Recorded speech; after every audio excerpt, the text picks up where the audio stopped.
کیونکہ یہی بڑے ہو کر جوان ہوں گے. یہ ایک پہلا نقطہ ہے کہ بچوں کو بچے نہ سمجھے. بچے، میں ایک ویسے ایک نظریاتی بات کرنا، بچے ہم سے زیادہ جانتے ہیں، اس لیے کہ جتنا ہم نے پچھلے 60 سالوں میں جانا ہے، بچہ تو اس میں پیدا ہوا ہے.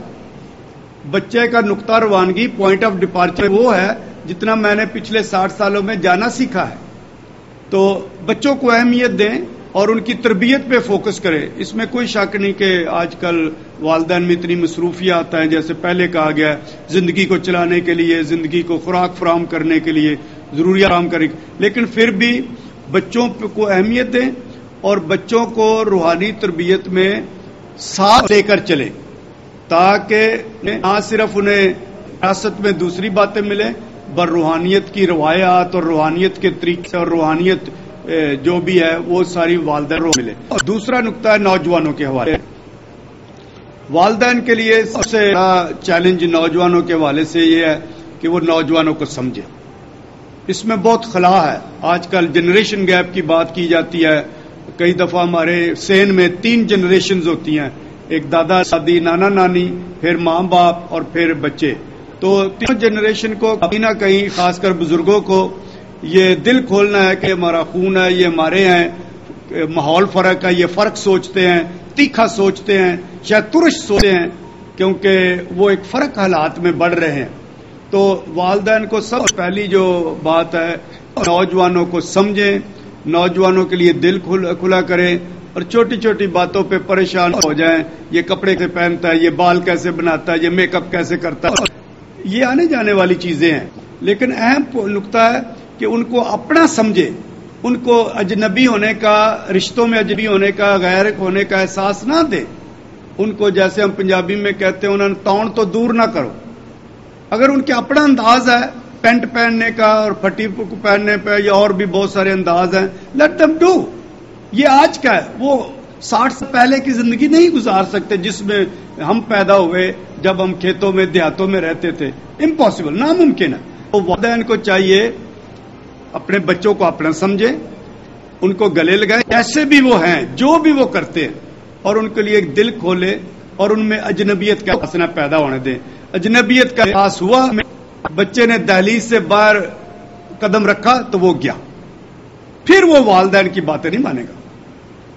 تو پہلے سے دہلیز سے باہر، میں بائبل کی زبان استعمال کرنا چاہتا ہوں صرف سمجھانے کے لیے، بے شک وہ میرا معنی نہیں ہے، کہ مصرف بیٹا بننے سے پہلے اس کو اپنا بیٹا بنائے اور اس کو احساس دے کہ اس کے طریقے فرق ہیں. کوئی بات نہیں، جب میں جوان تھا طریقے فرق تھے، لیکن وہ میرا اپنا ہے. اس کو ہدایت کی، اس کی سپورٹ کی، اور سب سے بڑھ کر اس کو پیار کی اور اس کو شادمانی کی ضرورت ہے. والدین 1000 بار صبح سے لے کے شام تک ٹوکتے ہی رہتے ہیں، ڈونٹ ڈو دس، یہ نہ کرو، یہ نہ کرو، یہ نہ کرو، یہ پروگرام نہ کرو، یہ کپڑے نہ پہنو، ایسے نہ چلو، ایسے کرتے ہو، لیٹ آتے ہو. یہ نہیں، کچھ تو اپنا یہ تو نہیں چاہیے. تو یہ میں 2 پوائنٹ بتانا چاہ رہا تھا. بچوں کو اہمیت دیں ان کی تربیت پر، اور دوسرا نوجوانوں کے لیے محبت میں دل کھولے کہ وہ ہمارے اپنے بچے ہیں، اپنا خون ہے، اور انہیں اس وقت بہت زیادہ پیار کی ضرورت ہے. مسیحی نوجوانوں کو آپ اس پلیٹ فارم سے آج کیا پیغام دینا چاہیں گے؟ میں ان کو بذات خود پیغام سمجھتا ہوں، کیونکہ میری ایج میں ان سے پیغام لینا چاہیے، اور ہم عادی ہیں ان کو پیغام دینے کے. اس لیے میں بہت اسٹرکٹلی اس بات پر ہوں کہ جو کچھ وہ آفر کر سکتے ہیں اس کو تسلیم کرنا چاہیے.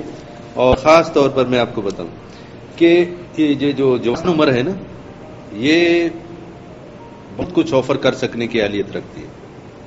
وہ قوتوں میں اور اپنی سوچوں میں اور بہت کچھ بڑے بڑے خواب. مقدس پطرس نے اور یوئیل نبی نے ریفرنس دیتے انہوں نے کہا تھا نوجوان جو ہیں یہ رویا دیکھنے والے، رویا دیکھیں گے.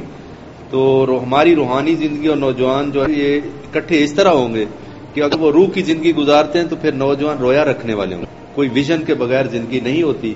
جب تک کسی کے پاس ویژن نہیں کہ وہ کیا، اگر ضروری صرف مقاصد بن گئے تو ضروریات کو پوری کرتے کرتے وہ مر جائے. مثال کے طور پر آپ جانتے ہیں کہ اگر وہ صرف اور صرف یہ چند ضروریات جو ہے نا، کھانا، کپڑے پہننا اور رہنے کے لیے مکان ہونا، یہ چند ضروریات جو ہیں یہ جنم کے ساتھ ہوتی ہیں اور مرنے تک رہتی ہے. اس کو پورا آج کرو گے تو کل پھر ضرورت، پرسوں کرو گے تو پھر ضرورت ہے. اس لیے جو صرف ضروریات کو پورا کرتے کر بغیر مقصد کے مر جاتے ہیں. اس لیے ضروریات کوئی زندگی کا مقصد ہے.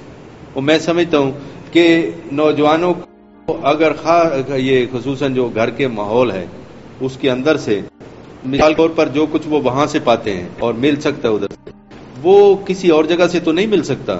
لیکن فیملی سے جب نکلتے ہیں تو اس وقت دو ایک ایلیمنٹ ہوتا ہے، جو معاشرہ اثر انداز ہوتا ہے یا ہم اس پر اثر انداز ہوتے ہیں. تو یہ خیال رکھیے کہ معاشرہ بھی پر اثر انداز ہوتا ہے، لیکن تمہارے اندر کوئی اہلیت ایسی بھی ہے کہ تم معاشرے پر اثر انداز ہو سکتے. اس لیے تاریخ کے اندر ایسے بھی لوگ ہوئے ہیں جنہوں نے معاشرے کو موڑ دیا ہے، معاشرے کو ٹرن دیا ہے، معاشرے پر اثر انداز ہوئے.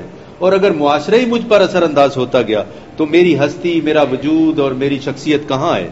اس لیے میں سمجھتا ہوں کہ وہ اس کو اپنی آئیڈینٹی تب بنتی ہے اگر معاشرے کو ہی بلائنڈ اوبیڈینس کی طرح، بلائنڈ فالوور کی طرح ایسے فالو کرتا رہا جو کچھ میڈیا میں آتا ہے اور جو کچھ ادھر سے آتا ہے. مثال کے طور پر ایڈورٹائزمنٹ والے جو کہتے ہیں وہ وزڈم نہیں ہو سکتی، وہ اس کی کاروباری مقاصد ہے، وہ اس کا کاروباری مقصد ہے، کاروباری اس کا مطمع نظر ہے. وہ چاہتا ہے کہ میری یہ چیزیں خریدو، آپ کو ضرورت ہے تو اب بھی خریدو، نہیں ضرورت ہے بھی خریدو. اور اس لیے وہ جو کچھ کہتے ہیں، مثال کے طور پر گھر میں لڑائی ہے تو کہتے ہیں اگر یہ کیا وہ ایڈورٹائزمنٹ آتی کہ اگر یہ سپریم چائے لے کر ایک بی بی آتی ہے اور کہتے ہیں کہ یہ سپریم چائے اگر پیے تو گھر میں امن آ جائے گا. یہ جھوٹ ہے. سپریم چائے امن نہیں ہو سکتا، امن کسی اور وجہ سے آئے گا. اس لیے سپریم چائے روحانیت کا متبادل تو نہیں ہو سکتی. اس لیے انسان کو یہ بہت غور سے دیکھنا پڑے گا کہ مجھے جو اس طرف سے اور مختلف اطراف سے جو انجیکشن مل رہے ہیں کیا وہ میری ہستی کو، میری شخصیت کو اور میرے وجود کو پروان چڑھاتے ہیں یا اور ڈیمیج کرتے ہیں؟ مجھے استعمال کرتے ہیں یا مجھے گرو کرنے میں مدد کرتے ہیں؟ یہ میں آخری بات یہ کرنے لگا ہوں کہ یہ فیصلہ کر لیں کہ جتنے بھی بڑی شخصیات ہیں وہ ہو نہیں گئی، ابھی اور بھی ہونے کے چانس ہیں. زندگی نے جو دیکھنا تھا دیکھ نہیں لیا، ابھی بہت کچھ دیکھنے کو باقی ہے. اور اسی لیے اگر کہیں گے بس ارسطو جیسا تو کوئی اور ہو نہیں سکتا، افلاطون جیسا تو کوئی اور ہو نہیں سکتا، یہ ماضی پرستی ہے. اور میں کہتا ہوں نوجوانوں کو ماضی پرستی سے نکل کر اپنا دور بنائیں اور اپنے وجود کے ساتھ اپنی تاریخ لکھیں. جی مس ثنا اقبال، آپ اس سوال کے بارے میں کیا کہنا چاہیں گے؟ میں نوجوان ہوتے ہوئے نوجوانوں کو یہ میسج دینا چاہوں گی کہ اپنے والدین کی وابستگی میں رہیں. جو کچھ آپ نے اپنے گھر سے سیکھا ہے بڑے ہوتے تک اس پر قائم رہیں، اور اس نوجوانی کے عمر میں بری صحبت میں بیٹھنے کی بجائے کسی گروپ کو جوائن کریں تاکہ معاشرتی لحاظ سے آپ کی شخصیت نکھر سکے.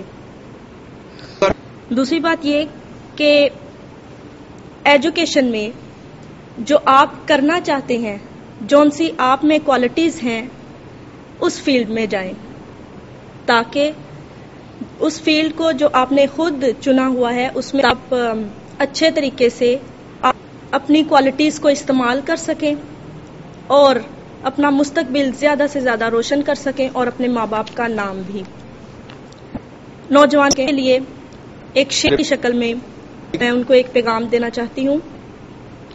بلند اپنی نظر رکھنا، خیال اپنا، معیار اپنا، نہ ڈگمگائیں قدم تمہارے، کچھ ایسا اپنا وقار رکھنا. جی فادر جی، مسیحی نوجوانوں کو کیا پیغام دینا چاہیں گے آپ؟ میں اس فورم میں اور تمام سوالات کے حوالے سے میں سب سے پہلی جو بات کرنا چاہتا ہوں کہ نوجوان اپنی اپنی زندگی میں ایک واضح مقصد بنائے، با مقصد زندگی گزارے اور اس کے مطابق پھر اپنی ترجیحات یا اپنی قدریں، اپنے ارادے سیٹ کریں اور تحریک رکھیں اور مستقل مزاجی کا ساتھ نہ چھوڑیں. کیونکہ اکثر نوجوانوں میں یہ آزمائش آتی ہے اور یہ آزمائش انہیں مایوسی کی طرف بھی لے جاتی ہے کہ شارٹ کٹس چاہتے ہیں، تھوڑے عرصے میں حد سے زیادہ، توقع سے زیادہ کامیابی چاہتے ہیں، اور جب نہیں ملتی یا ٹھکرا جاتے ہیں، ٹھوکر لگتی ہے تو پھر مایوس ہو جاتے ہیں اور پھر وہ جدوجہد دوبارہ نہیں کرتے. تو مستقل مزاجی کے معنی یہ ہیں کہ مایوسی میں، نا امیدی میں، مشکل حالات میں، دباؤ اور تناؤ میں رہتے ہوئے بھی اپنے مقصد کو نہ چھوڑے